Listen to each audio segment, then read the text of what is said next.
Salam, jumpa lagi dengan saya Mariati Saragi dalam Ekesiologi 5 tentang upacara gereja. Upacara gereja salah satunya adalah baptisan air.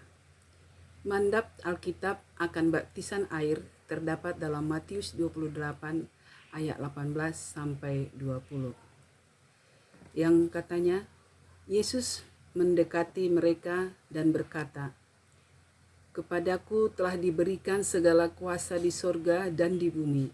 Karena itu, pergilah, jadikanlah semua bangsa muridku, dan baptislah mereka dalam nama Bapa dan Anak dan Roh Kudus." Hampir disetujui secara universal bahwa baptisan berkaitan dengan awal kehidupan Kristen. Baptisan merupakan peresmian masuknya seseorang ke dalam gereja yang universal, baik yang tidak kelihatan maupun yang kelihatan. Makna baptisan. Baptisan sebagai sarana penyaluran anugerah keselamatan. Baptisan sebagai tanda dan meterai perjanjian. Baptisan sebagai tanda keselamatan. Baptisan sebagai penyelesaian masalah. Kemudian kita masuk dalam upacara gereja yang selanjutnya, yaitu perjamuan Tuhan. Baptisan merupakan upacara penerimaan, maka perjamuan Tuhan merupakan upacara yang ditetapkan oleh Yesus Kristus sendiri untuk memperingati kematiannya. Mandat Alkitab akan perjamuan Tuhan terdapat dalam Lukas 22 ayat 19 dan 1 Korintus 11 ayat 24 dan 25. Saya akan membacakan Lukas 22 ayat 19. Lalu ia mengambil roti, mengucap syukur, memecah-mecahkannya, dan memberikannya kepada mereka. Katanya, "Inilah tubuhku yang diserahkan bagi kamu. Perbuatlah ini menjadi peringatan akan aku." Perjamuan Tuhan sama dengan perjamuan kasih dan peringatan pekerjaan Kristus dengan roti dan anggur. Makna perjamuan kudus bagi umat Protestan.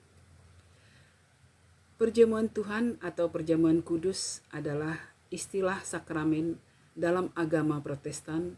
Sakramen ini memiliki makna yang sama dengan Ekaristi dalam agama Katolik. Perjamuan kudus merupakan sakramen yang sakral sehingga tidak setiap orang dapat merayakannya. Mereka yang boleh ikut serta dalam perjamuan kudus adalah mereka yang sudah dewasa secara jasmani dan rohani. Biasanya kedewasaan ini ditandai dengan sakramen baptis dewasa.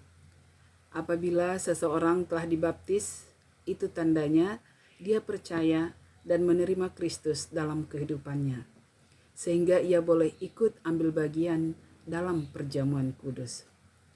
Karena perjamuan kudus adalah sakramen yang dilakukan untuk mengingat pengorbanan Yesus dalam menyelamatkan manusia. Makna perjamuan kudus adalah: 1. Sebagai peringatan untuk senantiasa mengingat Yesus. 2.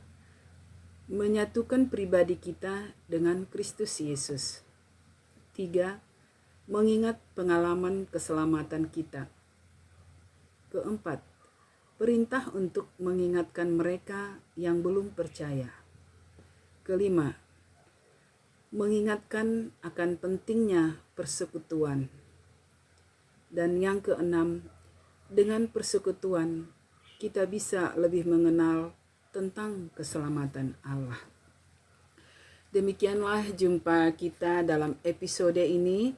Sampai bertemu dengan episode yang lain. Tuhan Yesus memberkati kita semua. Salam.